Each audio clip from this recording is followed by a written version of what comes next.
Perbedaan cheating lama dan cheating reborn apa, Gus? Perbedaan ya yang jelas perkembangan zaman. Jadi 2010, teknologi 2010 dan kondisi 2010 dulu itu kan belum lazim toh. Membuat film itu bukan hal yang lazim lumrah. Jadi masih tabu. Jadi oleh perbedaannya saya kira di urusan perkembangan zaman ya, di teknologi, di akhirnya kualitas gambar, kesiapan yang lebih matang, pemain ini yang jelas perbedaan pemain karena kita tahu salah satu aktor beliau almarhum Pak Habib sudah meninggalkan kita, jadi itulah saya kira tentang kualitas gambar, terus editan dan sebagainya, itu mungkin perbedaan yang paling jelas. Kalau ceritanya semuanya sama, hanya ada tambahan-tambahan sedikit, mungkin penambahan-penambahan sedikit saja, tapi secara garis besar ceritanya itu sama persis, termasuk adegan-adegannya itu sama persis, hanya beda setting tempat saja. Apa yang diperankan oleh Anda dalam film Cheating Reborn kali ini? Suatu kebanggaan buat saya untuk produksi film Cheating Reborn ini. Saya berperan sebagai Pak Harun, seorang tokoh masyarakat yang disegani di suatu tempat. Oke, dalam film Cheating Reborn saya berperan sebagai Pak Joko. Nah, Pak Joko ini adalah seorang ayah yang ingin mencarikan jodoh buat anaknya. Anaknya itu bernama Agung. Ya kan, penasaran siapa pemeran Agung? Maka tunggu saja tanggal mainnya. Ceritakan sedikit tentang Pak Harun. Menarik sekali tentang Pak Harun ini. Sebenarnya secara karakter itu berlawanan dengan saya keseharian. Artinya saya mempunyai jiwa-jiwa yang seakan itu menyelelehan, tapi di sini ya termasuk berat juga ketika memerankan seorang tokoh yang mempunyai mempunyai karakter yang pendiam, bijaksana, berwibawa. Jadi sangat berlawanan sekali dengan karakter saya keseharian. Kalau tantangan selama pembuatan produksi film Cheating ini ada kesulitan nggak, Gus? Kesulitan pasti ada. Jadi tantangannya yang pertama ya memahamkan. Jadi ini kan sebenarnya pure cerita itu dari saya, dan ya tantangannya memahamkan teman-teman kru, teman-teman pemain. Terus kalau tantangan lagi itu perbedaan peran, seperti yang lama itu kan yang menjadi Pak Harun kan almarhum Pak Habib, terus sekarang diperankan oleh Pak Ari ya, Pak Ari. Nah, dua orang ini kan memiliki karakter yang berbeda. Dua orang ini memiliki karakter yang berbeda, jadi akhirnya ya nggak apa-apa. Jadi sisi baiknya akhirnya mungkin di Cheating 1 itu Pak Harun itu terkesan sebagai tokoh masyarakat, lebih kepada priai, lebih kepada tokoh masyarakat umum, sosial, tapi memang agak mengedepankan urusan agama. Tapi untuk yang Pak Harun sekarang versi Pak Ari itu lebih kepada tokoh masyarakat yang nyentrik, eksentrik, jadi lebih ke kejawen, lebih kepada agak-agak orang seniman nyentrik lah. Jadi tantangannya bagaimana karakter yang berbeda diperankan, orang yang berbeda memerankan peran yang sama. Jadi itu saja sih. Jadi cuma juga penguasaan situasi, kondisi dan sebagainya. Saya kira semua film seperti itu, apapun urusan pengambilan gambar itu mengalami hal yang sama. Jadi bagaimana mengondisikan tempat, lokasi syuting, menyesuaikan dan sebagainya. Dan tantangan yang terakhir adalah karena kita syuting musim hujan, itu melawan hujan, jadi itu Terus karena dulu mungkin saya agak nganggur, terus kalau sekarang kan tahu sendiri kesibukan double segala macam ya, tantangannya itu saja. Jadi tentang waktu, bagaimana koordinasi waktu, memanage waktu yang baik. Tapi saya kira karena lebih siap, dari kamera, dari pemain, dari wawasan kru dan sebagainya, dan kita lebih prepare lagi. Saya kira ya semoga hasilnya baik. Dan di sini Pak Harun itu mempunyai seorang anak putri, satu-satunya anak tunggal, dan Pak Harun ini menginginkan mempunyai seorang mantu, seorang anak mantu ya, menantu ya, pengenkan menantu yang sesuai dengan keinginannya. Artinya banyak sekali yang melamar anaknya Pak Harun, tapi banyak yang ditolak karena tidak sesuai dengan apa yang diinginkan oleh Pak Harun. Ini suatu tantangan saya untuk memerankan, dan suatu kehormatan bagi saya bisa memerankan tokoh Pak Harun pada produksi film Citing Ribbon. Mungkin bisa dikasih bocoran buat teman-teman yang penasaran ini alur ceritanya itu bagaimana? Jadi alur ceritanya itu sebenarnya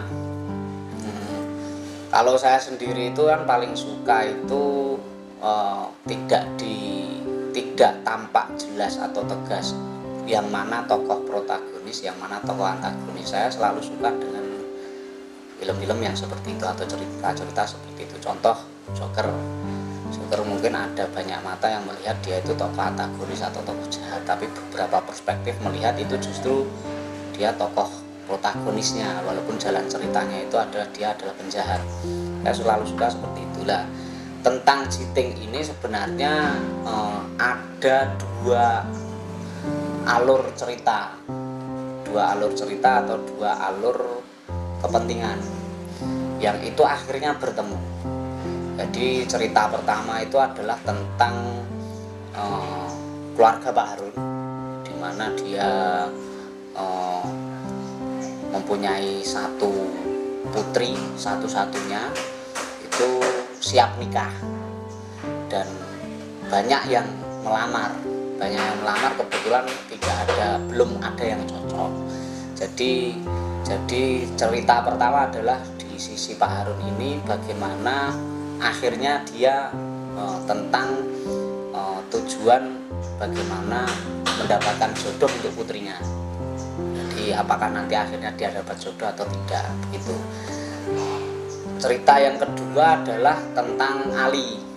Dia adalah sosok santri yang saya katakan tadi di awal itu di luar kelaziman santri.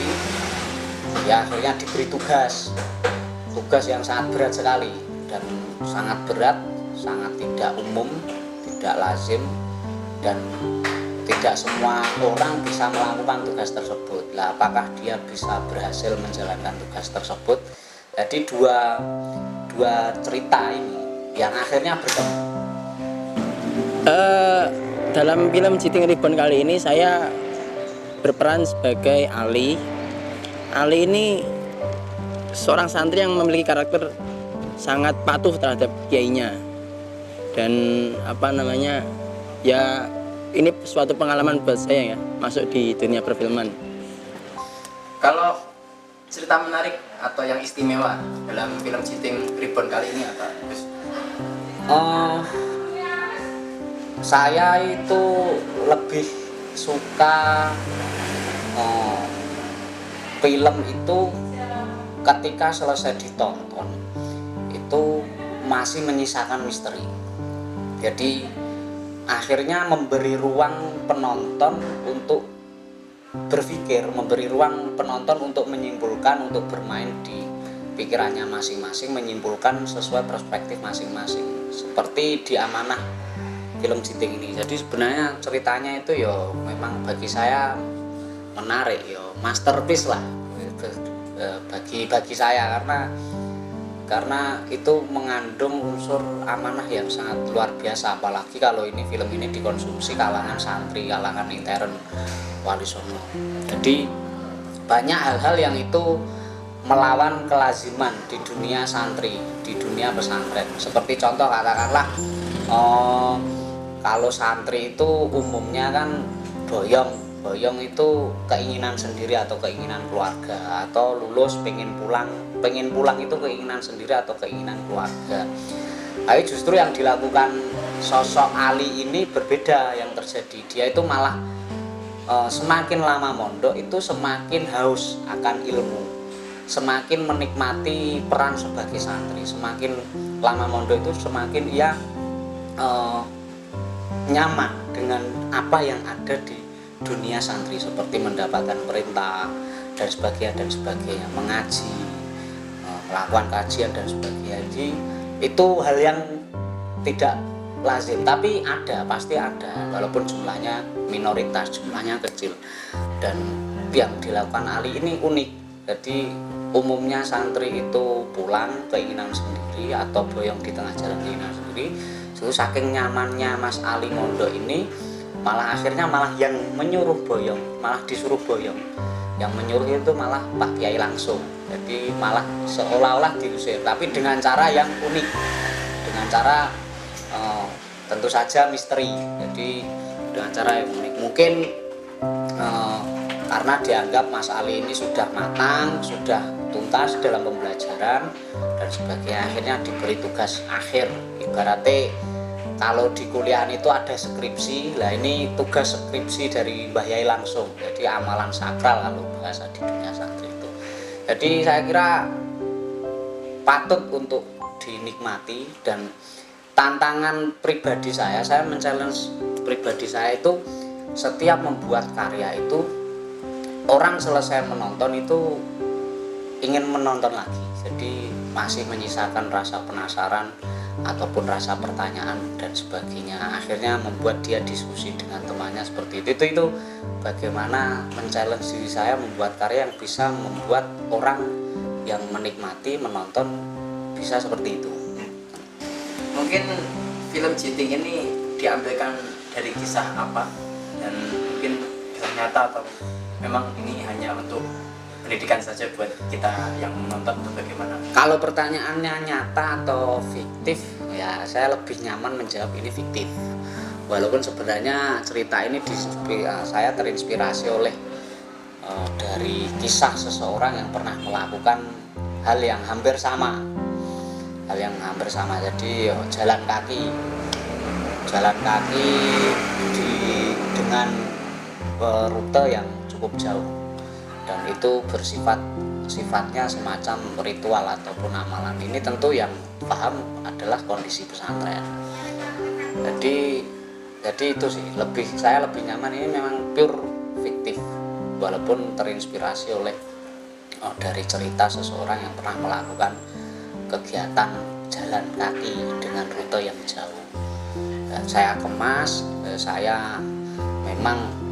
saya berkaca pada diri saya sendiri. Saya itu orang yang nyaman mempelajari sesuatu itu lewat cerita.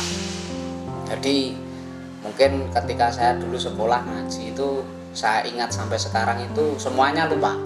Tapi kalau hal-hal yang sifatnya dongeng, cerita, kisah seperti itu, bacaan, film itu lebih mengena. Jadi memang akhirnya saya berpikir membuat bagaimana pesan yang ingin saya sampaikan melihat kondisi santri zaman sekarang itu, pesan yang ingin saya sampaikan saya kemas lewat cerita di film seperti itu.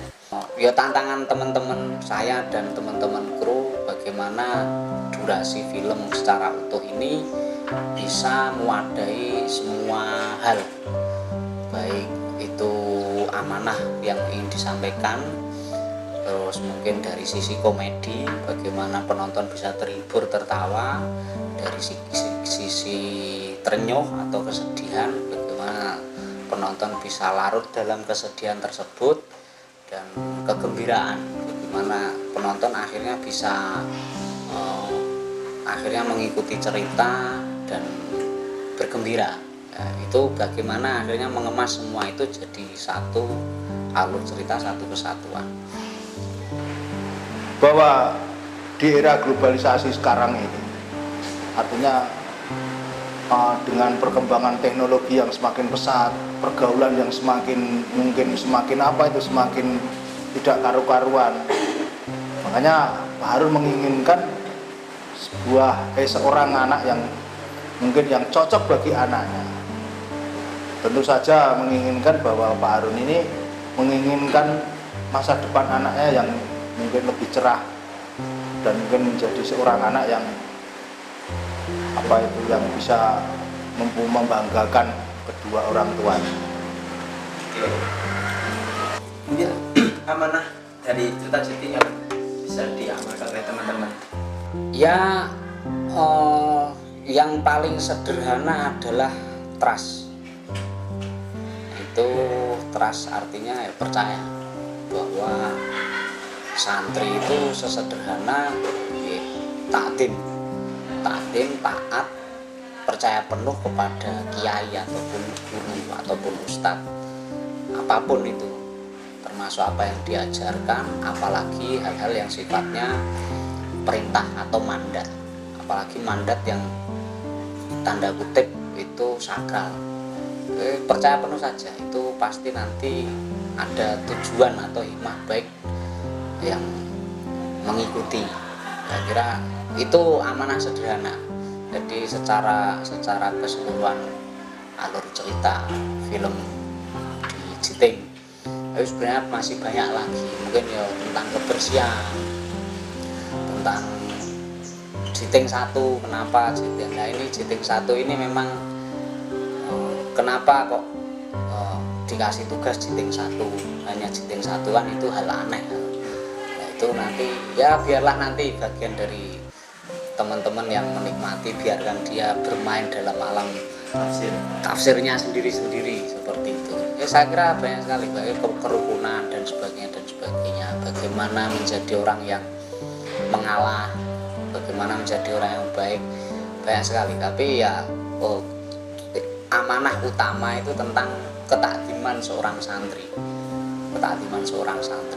Kira-kira habis Citing Reborn ini apakah jenengan tertarik untuk membuat Citing 2 atau film yang sama yang berbau tentang santri atau bagaimana? Jadi dulu itu ketika saya membuat Citing yang pertama itu kan ya, sekali lagi Citing pertama itu memang paling berkesan dari saya. Sampai pada akhirnya dulu itu film Citing itu saya jadikan proposal permohonan abah ibu kepada abah, terutama untuk saya minta kuliah lagi. Jadi akhirnya di ACC. Kemarin itu filenya sempat hilang, kita rindu semua kru dan semua pemain yang terlibat di dalamnya 10 tahun yang lalu. Jadi sudah pada tua, sudah pada menikah, termasuk Mbak Nurul waktu itu yang menjadi tokoh wanita satu-satunya itu kan ya sudah berkeluarga. Dan itu kita nostalgia, ternyata mencari filenya tidak ketemu. Akhirnya kemarin ketemu itu ya ekspektasi kita luar biasa.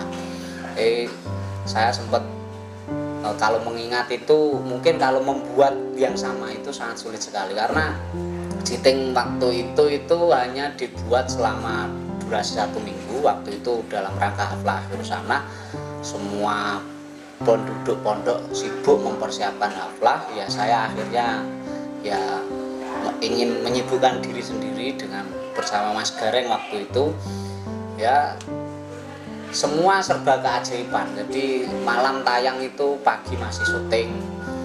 Jadi ketika jam 9 malam harus sudah tayang, ba'da isya masih render. Jadi render belum selesai. Terus termasuk adegan di stasiun itu keajaiban semuanya. Jadi kalau menyamai membuat karya yang sama dengan Citing 1 saya kira impossible, sangat sulit sekali. Ya kita akhirnya tugas Citing Reborn ini, teman-teman kru dan pemain itu adalah tambal sulam. Jadi menaikkan kualitas yang di luar sisi itu. Ya, tetap tidak akan bisa mengubah sisi orisinal dari Citing 1 sendiri. Dari sisi magicnya itu tidak akan bisa mengalahkan. kita hanya bisa meningkatkan di sisi-sisi yang lain.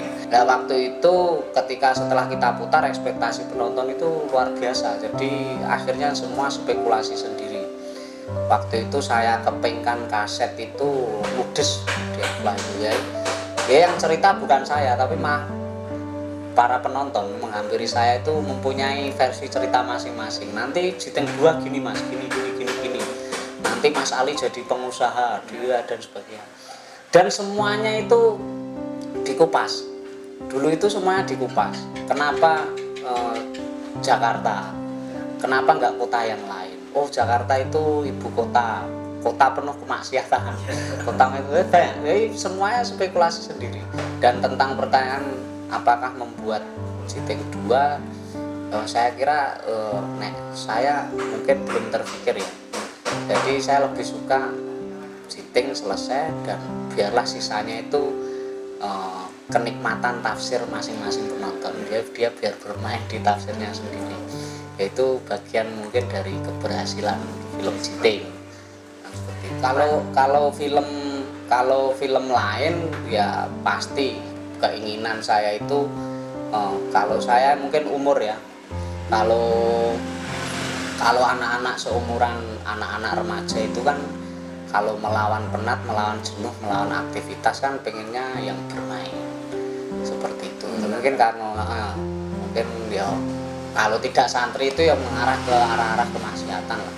Tapi kalau saya mungkin karena umur ini ya untuk healing, menyembuhkan kepenatan itu ya berkarya.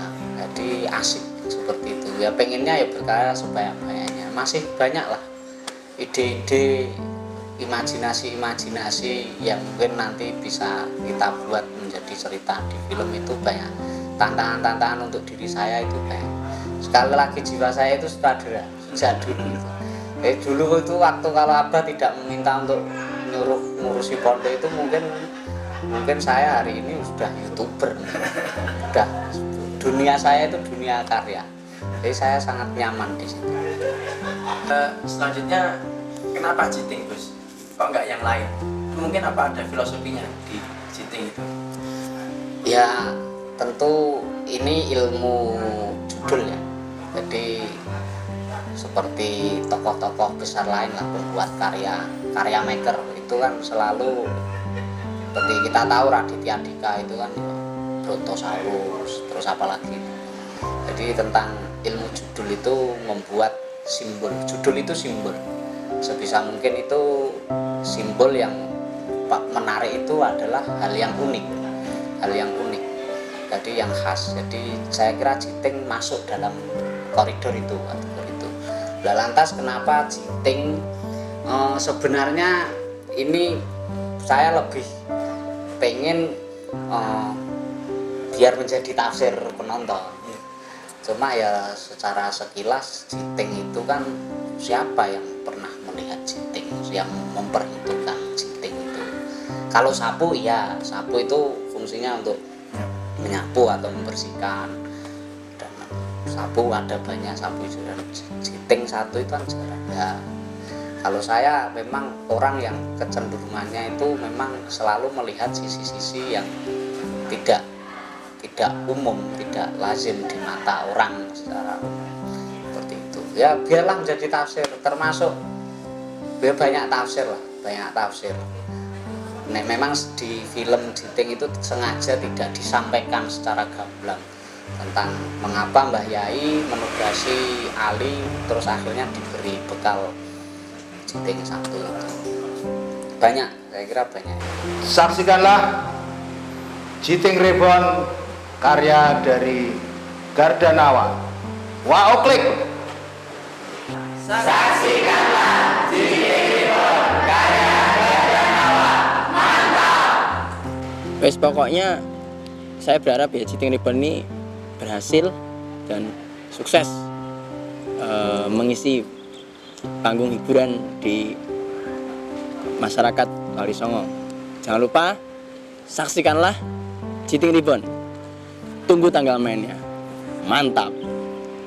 Saksikanlah coy, jangan lupa catat tanggal, catat harinya, dan paling penting tanggal jamnya loh, jangan lupa ya toh.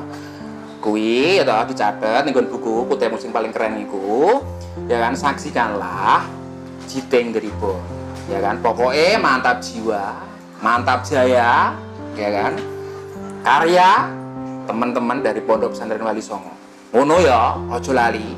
Ingat selalu pesannya pasti kita apa? Ya kan? A, B, C, D. Apa kuwi? Ambil yang baik, buang yang buruk, ciptakanlah yang baru. Semoga kamu menjadi pribadi yang luar biasa. Oke. Saksikanlah Jiting Tribun. Mantap. Teman-teman sekalian, teman-teman santri, guru, karyawan, khususnya seluruh warga masyarakat Yayasan Pondok Pesantren Wali Songo Sragen, jangan lupa saksikan Jiting Tribun Gardanawa Production. Mantap.